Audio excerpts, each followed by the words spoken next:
In May 2019, police launched Operation Marksman, an investigation into an alleged gang of child abusers in Hull. They told us, when we first got involved with the investigation, they were not going to stop till they were all behind bars. And now, 2 years later, they're all walking free.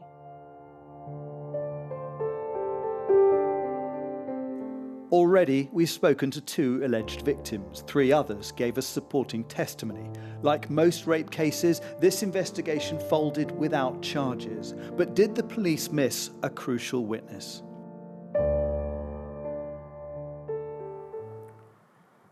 I ended up in Hull because of a gang of individuals who were trafficking me for sexual exploitation.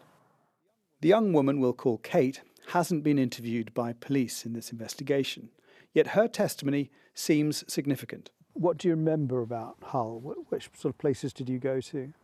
The place I remember most is Hessle Foreshore, but I just remember being back of cars, just being raped and sold. Hessle Foreshore is somewhere other girls mention. Kate also names some of the same individuals. If she was trafficked into the city, her story would add another dimension to this case, implying a larger scale network. The only way I can describe it is like different hubs. So you would have like a local group who run an area, but then like they're networked in with other areas, and then what they would do is swap girls, and then you'd be that group's for say the night or a couple of days, and then you go back to yours. But there were like common people throughout them all. In previous reports, we've told you about 2 young women, one we called Sarah and another Anna, who were at the centre of Operation Marksman. Another young woman says after she went to the police, she was threatened, and this photo posted on Snapchat of a knife and a gun. Other evidence includes diaries documenting abuse, a school log where a teacher makes hundreds of entries about exploitation concerns, photos that support claims a girl was beaten and strangled, and a screenshot of a text where a schoolgirl is told that if she doesn't come for sex with the men, they will kill her and bury her near the water. If we've got an image, if it depicts a bruise, a copy of a text message, that is a standalone piece of evidence. We then need to look at what evidence around that supports that, so we can say without a shadow of a doubt, when we get to court, that that bruise has been caused by this person in these circumstances. Humberside police say they've made 34 arrests and seized 150 devices and didn't find supporting evidence, but admit that criminals can have multiple phones and that with Snapchat, their messages disappear. Do you accept that maybe the digital evidence just isn't going to exist because it's done on Snapchat? That of course it is. That is a possibility that's always going to be there. If we can't see it, we can't prove it. So then what I'm saying is, if you've got the school reports, you've got the teacher saying, well, I saw the text, you've got the girl showing you the strangulation marks, aren't you going, well, we haven't got the digital evidence? Well, hang on a second, why don't we just test this in court? Getting something to court, as I'm sure you're aware, is, it's not easy.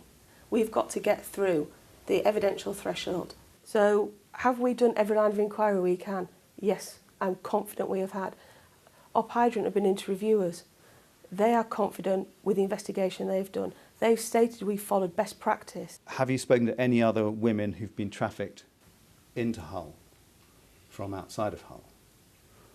That's not relevant to this. Is it? It's not relevant?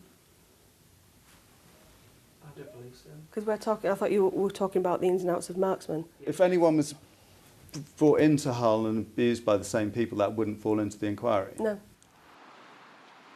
Police later clarified that would form part of their investigation if it happened in the same time frame and locations, and we've given them Kate's details. But she is mistrustful, having spoken to other police forces about sexual abuse in other areas. I think I'd need some reassurances before I spoke to any police again, that I wouldn't be palmed off as a liar, or that I'm insane, or that I'm a prostitute. I think they've got a lot of work to do to gain trust back. In grooming cases, evidence can be particularly conflicting. Texts from victims to suspects might look complicit, making the evidence threshold harder to cross. Psychotherapist Jo Wagstaff works with groomed young women, including one of our victims. You've listened to those stories. What do you think? As to whether I believe them, I absolutely believe them.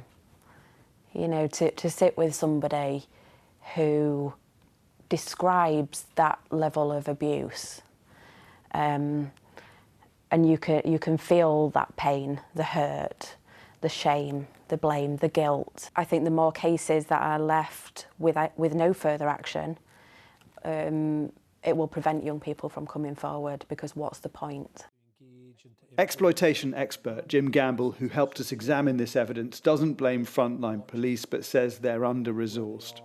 I think if we're looking at how do we really make a difference from a criminal justice point of view, that is that we do treat this as seriously as we treat terrorism. That is that we actually release surveillance resources to collect pattern of life on these individuals, that we use technical surveillance so that we can monitor where they are and who they're talking to. This is organised, industrial level rape.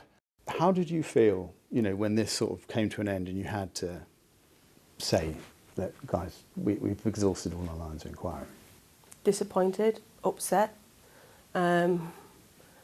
disappointed for the girls. This has been they've lived through some horrific offences. Anna and Sarah believe their evidence should be enough. They said unless more girls come forward, they can't take it to court. So basically, more girls to be abused so they can put the men in prison.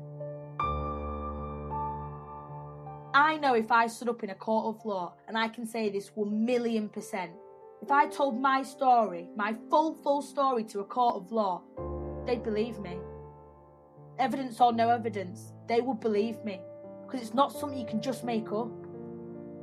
The biggest concern for the people of Hull is that if what they say is true, it could still be happening, which is why Sky News will continue to follow this story wherever it takes us next.